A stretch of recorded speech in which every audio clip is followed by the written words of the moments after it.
December is always an exciting month for film nuts to look forward to. That's around the time the National Film Registry of America inducts 25 more movies into their archive. If one of your favorite movies has made it in, it's guaranteed to be mentioned in their Wikipedia article. But it's not a popularity contest. The point of the registry is to increase awareness of film preservation. Back in the 1980s, more movies were being edited without the permission of the directors, by cropping them, adding color, etc. So, in 1988, they pushed for a Preservation Act, and the National Film Registry, owned by the Library of Congress, is the result of that. It's an archive where classic films' master tapes are safely secured, so they'll never be lost in their original formats. And 25 American movies have been inducted at the end of every year since 1989, bringing us up to 850. One of the first movies to be inducted was Star Wars, and that should tell you everything you need to know about the importance of this registry. That's an abridged description of the NFR. The point of this video is to look into how it's fared with inducting animated media over the years, and I'm happy to report, pretty well. But it could be better. As of 2022, it's inducted 51 animated productions, including shorts, films, and hybrid movies, accounting for 6% of the collection. The criteria for a film to be inducted includes 4 things: cultural significance, historical significance, aesthetic significance, any one of these is valid, and it has to be at least 10 years since its theatrical release. It's a good thing animation was invented over 10 years ago then, and has had a significant influence on American culture. You're probably most interested to learn which animated movies have been inducted, so I'll cut to the chase, going by studio.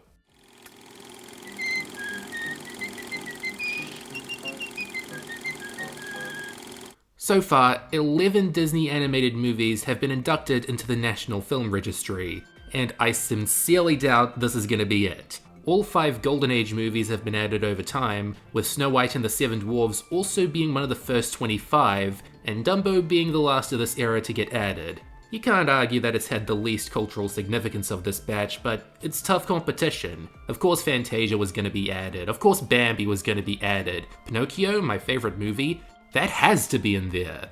5 of the Elation movies have been added too, including Cinderella and Sleeping Beauty, classic Disney princess films, and 3 of the most famous Disney Renaissance movies. But I doubt it's just because they're famous. They've each demonstrated something about the legacy of Disney, how they can revive their traditions, their critical accolades, and their massive financial success. They aren't just here because they're masterpieces, they've earned study and attention. There's also Who Framed Roger Rabbit, which Disney had plenty of input on, but was released under the Touchstone brand. This is one for the books, I can see why it's here. You don't have to hear from me about how it did so much to bring animation back into the mainstream.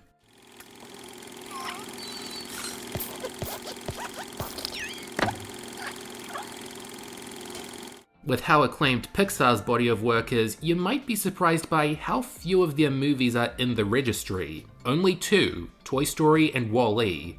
Toy Story is a special case in that it's the only animated production to be inducted within the 10-year minimum. The reason's obvious, it was the first computer animated movie ever released, and had already made a massive impact on the animation industry. We haven't got the sequels or much else from Pixar yet. WALL-E was added recently, but I think it had less to do with the artsy first act, and more to do with the state of the Axiom getting a lot of predictions right. Plus, I'm sure they want people 800 years from now to get a kick out of this movie, whether things are better or worse by then.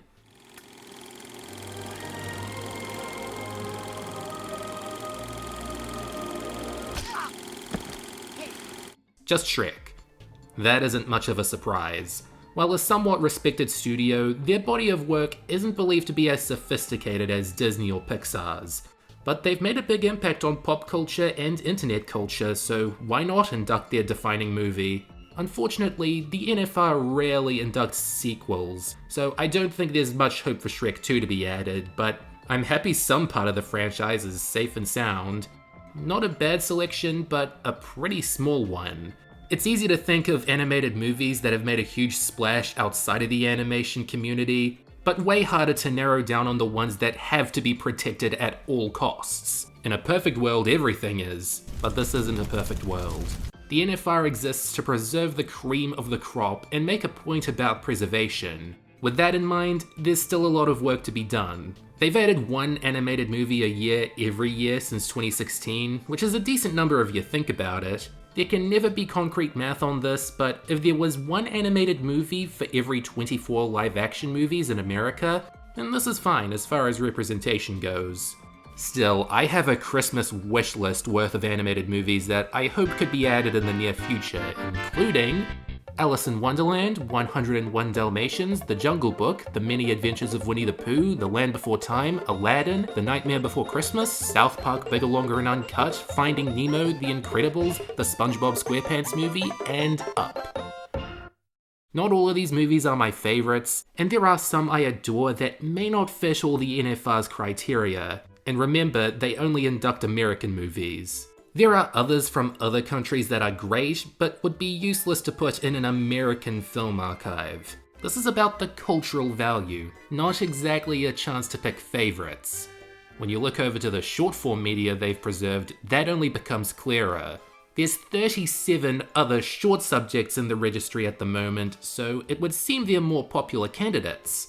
Many of them you don't hear about every day, like Why Man Creates, a self-explanatory documentary from 1968, A Computer-Animated Hand, a self-explanatory hand, The Story of Menstruation, Hairpiece, Free Rascals, stuff you've probably never even heard of before, but you could completely understand why they're here. They tend to nail down cultural significance and are worth knowing about.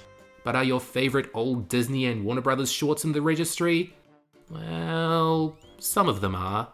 The oldest pieces of animation here are the Winsor McCay stuff, Little Nemo, Gertie the Dinosaur, and The Sinking of the Lusitania. Then we've got Steamboat Willie, which was the first public appearance of Mickey Mouse, and which anyone can use for nearly any purpose in 3 months. A couple other early Disney and Fleischer shorts are here too. It's good seeing Betty Boop and Popeye in here, as well as Disney shorts that have had a lasting impact on audiences or the studio's own animation history. With the Three Little Pigs in particular, we don't have any word on if they've got the original copy with the wolf's offensive Jew disguise. That was edited out long before the induction. Like, when even Walt thinks a stereotype is too far, it's too far. I still think this should be the version preserved, so we can always show people how far we've come since moments like this were commonplace. UPA's got a few in there, namely Gerald McBoing Boing and their adaptation of The Telltale Heart. Puppetoon's old favourites also have some representation. A few of Pixar's early animation tests, mainly for the same reasons they added Toy Story. That Let's All Go to the Lobby jingle no one's seen in 50 years? That's here. It's got a place in film history, I suppose. How many films from the 50s and 60s in the registry do you think this played before? Most of them, right? Lastly, here's all the Looney Tunes cartoons that have been inducted. All 4 of them. This is a catalogue I was really shocked by the lack of representation of.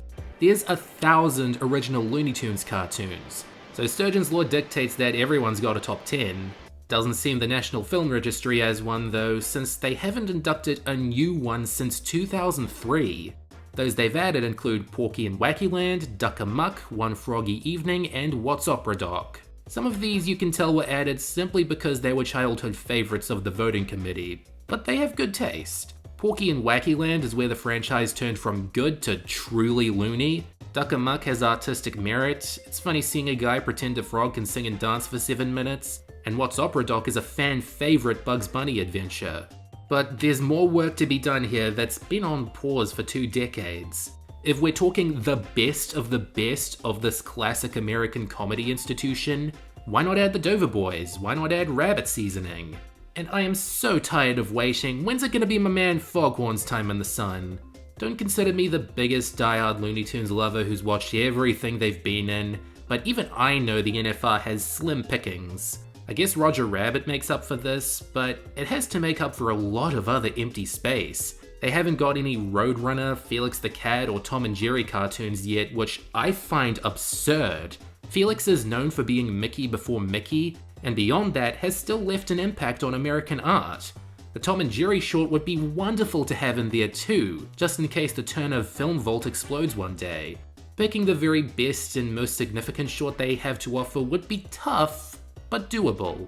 I can see why their short-form inductions have been on the experimental side recently, rather than the mainstream Golden Age classics. There's always more for people to know about, and I can take a guess that they don't want to jump the gun if they're looking for the most culturally valuable films in the whole country. If one year they saw the memes and added "somebody touching my spaghetti," they wouldn't hear the end of it. But the Dover Boys, that's completely different. It's complicated. You can't just add your favorite movies, you have to consider the ones that have made the biggest impact on American society, which I can't speak for anyway, or the ones that could make a bigger impact if they were added to the registry. I'm an advocate that television productions should be considered too, or alternatively, a whole separate registry for significant TV movies and episodes. You'd expect me to say that, since this channel is mostly coverage and analysis of modern television animation. But just like how films such as Citizen Kane, The Godfather, and Ferris Bueller's Day Off have influenced American culture, social and popular, TV has done the same. Even beyond my scope of animation, I want to know that Lucy at the Conveyor Belt, Fonzie Jumping the Shark, and the MASH finale are safe and sound. There's a lot of catching up to do, but at the same time, America doing nothing at all is still kicking the UK's arse. If the National Film Registry gets you to think about what you would want to be preserved in its original format forever, then it's an effective branch of the film industry. It's never going to have everything. Never. I hate to inform you that more than 25 movies get released every year, but if a noticeable percentage of the collection of best reserved films is animation, then that's pretty nifty. All the more reason to show that it's an art form worthy of the general public's respect. Citizen Kane and Shrek are in the same club. We could be doing a lot worse.